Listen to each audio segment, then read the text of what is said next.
Next is going to be Aquamarines.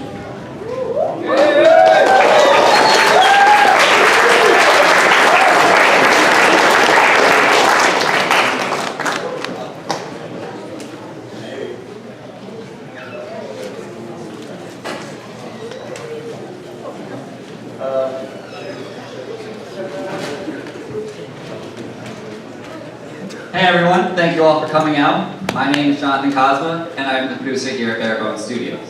When we first started, we set out with 3 goals: to make a game that's fun, challenging, and memorable. I am proud to say that we have achieved those goals. Now, it takes a lot to make a game. Time, money, energy, these are all valuable things.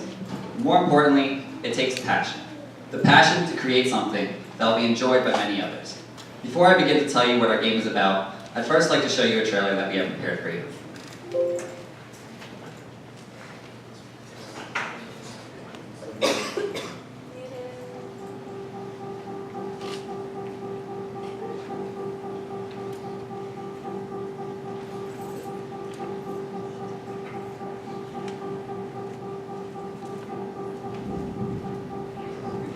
Hostiles detected.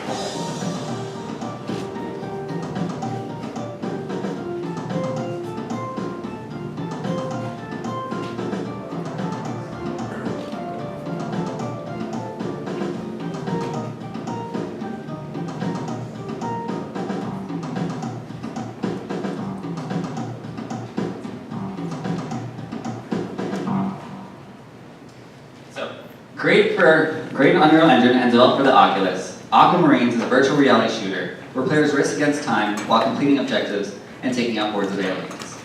Players can explore all around the base, but be careful of what might lurk around the corner. As players progress, they'll encounter new enemies that will challenge the way they play.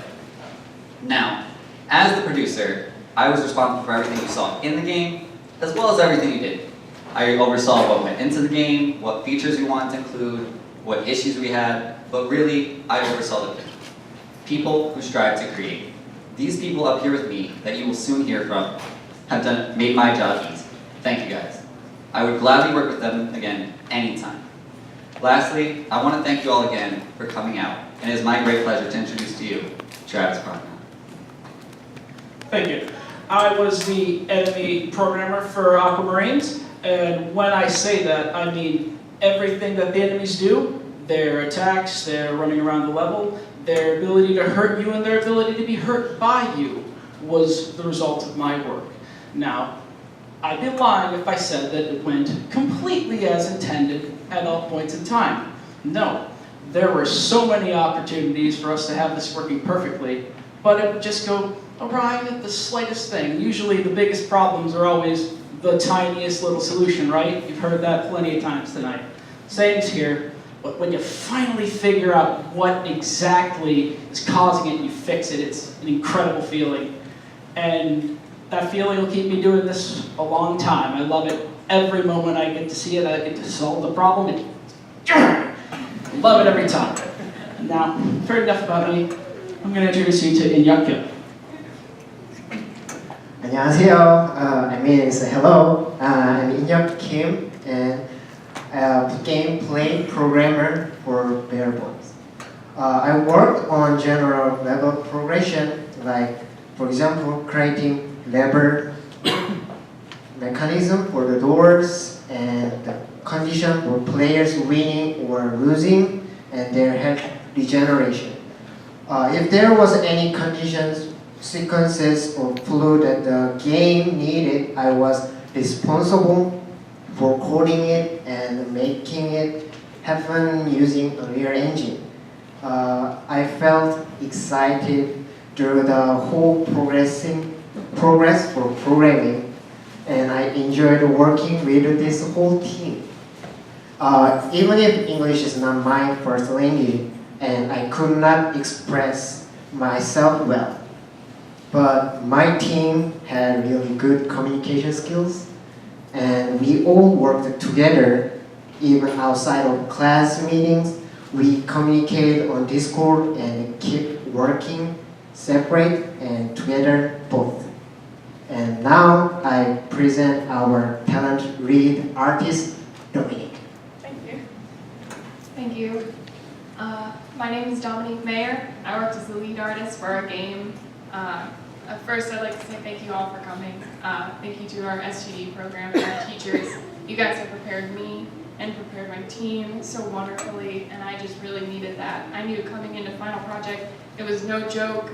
Things was going to get real, and we just had to fight through. And I think that was one thing I learned through this, that I ran into problems where for an art lead, I was dealing with managing teams and managing people and managing the art on top of that. And one of the things that I had to do was, one problem was I kept having to do the same thing over and over and over, and it was this constant of losing work or something would happen. And I just remember one project in particular of texture that just kept doing it, and I felt like I was going crazy.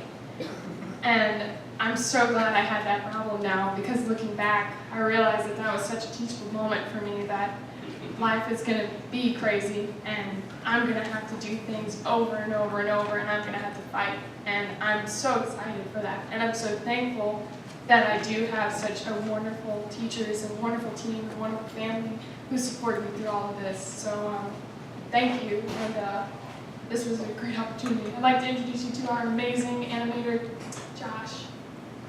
Thank you. Yes, I'm Joshua Lohman. I was the animator. Not only was I the animator, but I also did some of the skin weighting on the bear and 3D modeled and textured some of the props. I can say I had the most fun animating both the crab and the bear. It was unique trying to find references on how crustaceans and insects walk and apply that to a 4-legged crab. The most challenging part for the crab was to make sure the timing was right, make sure the back end was looked heavy, as well as the legs walking fast, or running fast rather. It was good to find ways on how animals walk on hind legs and versus running on all fours for the bear. And my most favorite part was animating both the crab and the bear learning before attacking, as it turned out well, and it was something unique that I came up with. As I said, I also 3D modeled and textured some of the props, such as the TV, locker, surgical equipment, and I want to thank Dom and Jose for showing me more tools on Substance Painter, a software program for texturing, as I think the textures came out very clean. And here's Andy, our audio lead. Hey guys, I'm Andy Sublett. I was the audio lead on this project, which was great fun. I wore many hats during these 10 weeks. I worked on 3D models, texture, and the trailer we just watched. This project was a whirlwind, but there is one event that stands out to me. For most of the 3D objects and characters that you see in a game, there's 2 versions of that model, a high poly and a low poly. The low detail version takes less time to process for the computer, and the high detail helps the low detail version fake being pretty. My talents lie in low detail models. I didn't expect to be working on high detail models during this project at all. In fact, I've never touched the software associated with sculpting these high detail models. However, due to the encouragement and help my team provided, I stepped out of my comfort zone and took the time to learn new software. I've learned a valuable lesson that most professionals in the industry already know. You must grow. You must grow to love software that you start out hating. And for some projects, you'll be learning software on the job.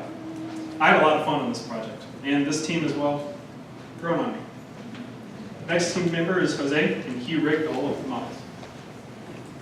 Hi, my name is Jose Duarte. I am the character rigger for this game.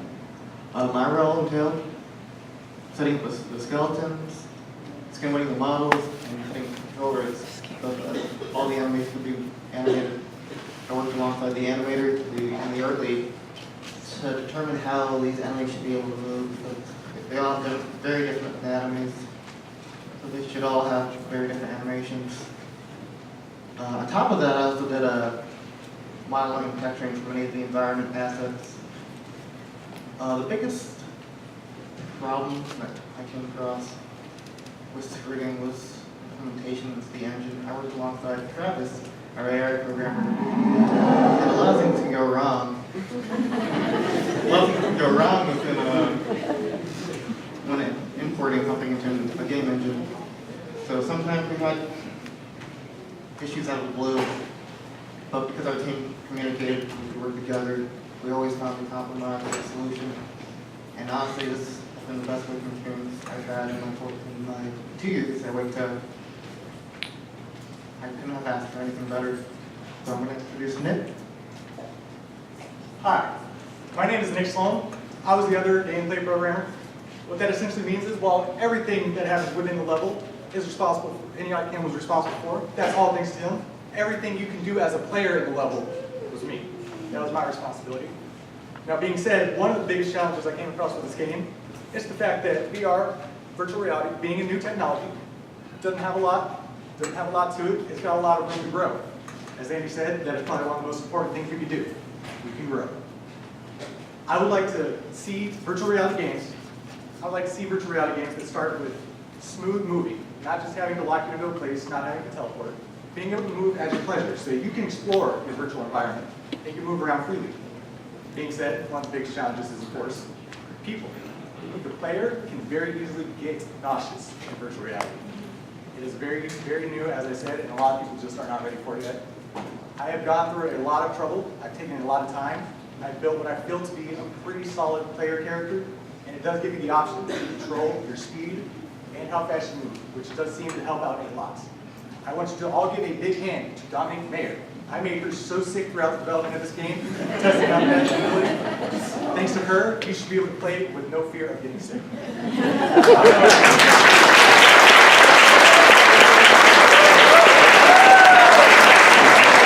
I'd like to say on behalf of the entire team, thank you all very much. Come and list today at our booth. Aquamarines, we need you.